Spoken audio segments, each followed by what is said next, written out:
समीर बहुत जिद्दी है अभी। मुझे उसे कुछ ना कुछ करके समझाना ही होगा। म्यूजिक स्कूल जाना उसका ड्रीम था। मैं उसे इतना इजीली गिव अप नहीं करने दूँ। पर दी, वो हमारा बेस्ट फ्रेंड है ना, वो जाएंगे तो हम उसे मिस करेंगे ना। हाँ, मिस तो करेंगे हम उसे, पर जो दोस्ती होती है ना वो मतलब ही नहीं होती है अभी। अगर हम उसकी खुशी में खुश नहीं है ना, तो इसका मतलब कि हम बुरे दोस्त हैं। नहीं, मैं उनका बहुत अच्छा दोस्त हूँ। तो जो अच्छे दोस्त होते हैं ना, वो दोस्ती निभाते हैं, और हम भी वही करेंगे। उसे जाने देंगे और उसके आने का वेट करेंगे। बड़ी वापस आएंगे ना? हाँ अबे, आएगा ना वो वापस।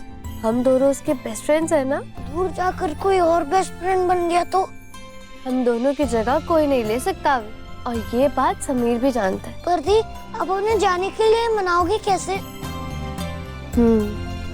समीर बहुत जिद्दी है। कुछ ठान ले तो फिर अपना माइंड चेंज नहीं करता, किसी की नहीं सुनता। कुछ तो करना होगा, हमें उसे जाने के लिए मनाना ही होगा। पति? कैसा पति? कभी पति की नजर से तुमने देखा है इनको? जब देखो सबके सामने जलील करती हो। ये पति है थारा, नौकर को नहीं। तू होती कौन है हमारे बीच में बोलने वाली? मैं कोई नहीं होती तुम्हारे बीच में बोलने वाली। पर तन्ने रिश्तों की समझ ना है। तन्ने अंदाजा भी है कि तेरा प्यार पाने की खातिर बेचारा किस हद तक गुजर गया है। ज्यादा जबान मत चला हमारे सामने बंजारन, वरना क्या? ये हमारा घर है तो यहाँ मारी चलेगी। मैं थारा पति को नहीं, कि थारी ऊंची आवाज सुनकर भी चुप रहूंगी। मैं अपने प्यार के लिए आई हो ना, एक बार भी कभी प्यार से देखा ही नहीं। सिर्फ अपनी पड़ी है, अपनी भावनाओं की पड़ी है। दूसरों की भावनाएं समझ सकती हो? तुम मतलबी हो, और तारा प्यार भी मतलबी है। सुनंदा, हमारी बात तो सुनिए आप। बस, अब मैं किसी की कोई बात ना सुनूंगी। मैंने आपको मना किया था ना कि मैं तारा इलाज नहीं करूंगी। मैंने तारी शक्ल देख के तरस आ गया, इसलिए मैंने हाँ कर दी। मेरी पूरी जिंदगी में किसी ने आज तक हमारी इज्जत पर लांछन नहीं लगाया। मैं आपसे माफी, लेकिन आज पहली बार तारी वजह से किसी ने हमारी इज्जत पर दाग लगाया। लेकिन मैं अपनी इज्जत पर आंच नहीं आने दूंगी। अब यहाँ किसी का इलाज ना होगा। चले जाओ यहाँ से, निकलो हमारे घर से। मैंने कहा निकलो। अब आइए जरा महल में, आपको बताते हैं।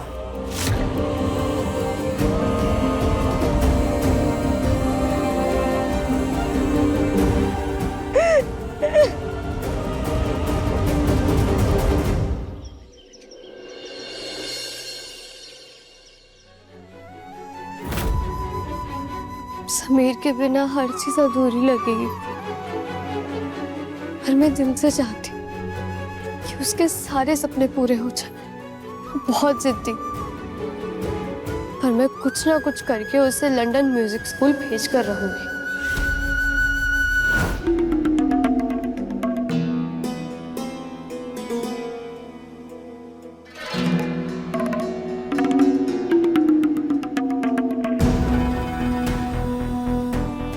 लगता है हमारे सुनंदा के पास जाने की वजह से मोहिनी के दिल को बहुत ठेस पहुंची है। आज महल में पूजा है, आज के दिन कहीं बाहर मत चले जाना। लगता है मोहिनी हमसे कल जो कुछ भी हुआ उसके बारे में कुछ बात ही नहीं करना चाहती। जी,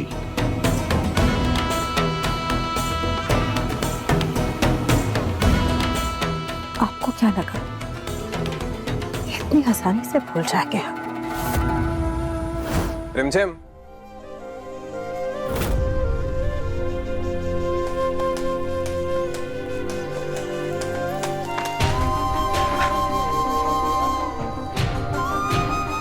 आज तुम्हारे लिए बहुत बड़ा दिन है, इसलिए कुछ स्पेशल लाए हैं तुम्हारे लिए।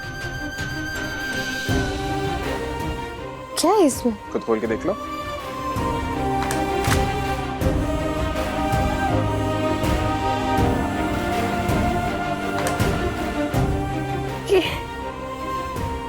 ये छल्ले का मैं क्या करूंगी? रानी हो, खजाने की चाबी रखने काम आएगा। और ये ईवल आए तुम्हें बुरी नजर से बचाएगा। मिस्टर रॉयल, तुम कब से इन सब में बिलीव करने लग गए? बिलीव तो हम अभी भी नहीं करते, बट अगर उससे कुछ अच्छा होता है तो प्रॉब्लम है तुम्हें?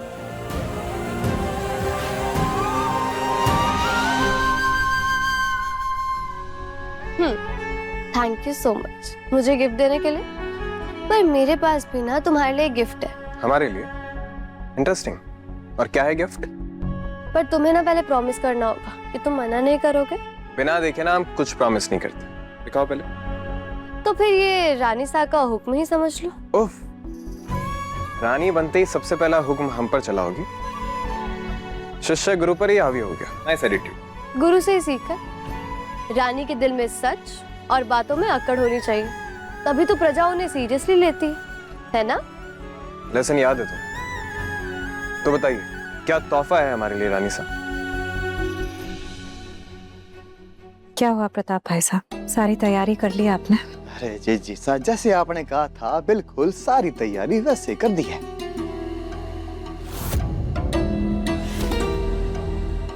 बहुत खूब। उस बंजारन और उसकी भांजी रिमझिम को क्या लगा हमारे सारे ख्वाब और उसकी मासी हमारा पति छीन लेंगे? इसी जगह डसेंगे उन्हें कि समुंदर भी उनकी प्यास नहीं बुझा पाएगा। समीर, तुम्हें लंदन म्यूजिक स्कूल जाना ही होगा। यही मेरा तोहफा है और यही मेरा हुक्म।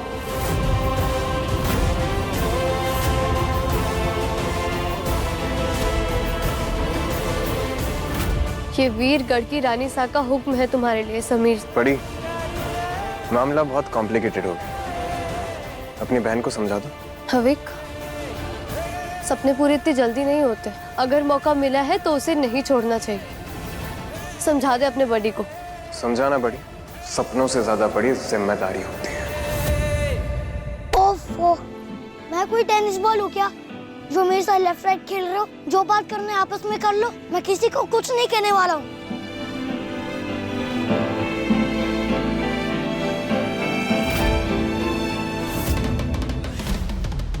ये तो हम जानते हैं जिज्जी सा, सांप का काटा हुआ एक बार बच सकता है, पर हमारी जिज्जी सा का डसा हुआ पानी भी नहीं मांगता।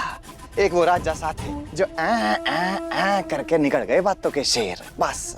पर असली राजनीति का खेल कैसे खेलना है ये हमारी जिज्जी सा से अच्छा कोई नहीं जानता। क्या है ना भाई साहब, जब तक किसी को अपनी काबिलियत ना दिखाई जाए लोग हल्के में लेने लगते हैं आपको। अच्छा, उम्मीद करते हैं वो कुलदेवी की मूर्ति आपने गायब कर दी होगी। अरे जय हो कुलदेवी माता की। जिज्जी सा उसको उनके स्थान से उठाकर गुप्त स्थान पर छिपा दिया है। ये हुई ना बात। अब देखिए क्या होता है। तुमने मुझे बहुत अच्छी ट्रेनिंग दी है समीर। मैं अपने आप को संभाल लूंगी। तुम्हें मेरी टेंशन लेने की कोई जरूरत नहीं है। तुम जाओ और जाकर जी लो अपने सपने। सब हैं यहाँ, फिर भी हम जानते हैं कि तुम्हें हमारी जरूरत पड़ेगी। दूर जाकर भी हमेशा पास रहोगे। तुम मेरे बहुत अच्छे दोस्त हो समीर। हालत चाहे कैसी भी क्यों ना हो, तुमने हमेशा दोस्ती निभाई है। इस बार मुझे भी अपने बेस्ट फ्रेंड के लिए कुछ करने दो। और तुम मेरी टेंशन मत लो। यहाँ पे पृथ्वी चाचा सा, रूप बुआ सा, प्रेम बुआ सा सब है मेरा ख्याल रखने के लिए। तुम जाओ। और भुआ माँ? भुआ माँ का नाम नहीं लिया तुमने? वो दिमाग से निकल गया। पर जब तुम जाओगे ना तो वो सबसे ज्यादा खुश होंगे। जानते हैं, वो बिल्कुल वैसे ही तुम्हारा ख्याल रखेंगे जैसे कि हमारा रखती है। आज महल में लाल कपड़े से ढकी हुई पालकी तो आएगी, पर उसमें मूर्ति नहीं होगी, क्योंकि मूर्ति तो हमने गायब कर दी है।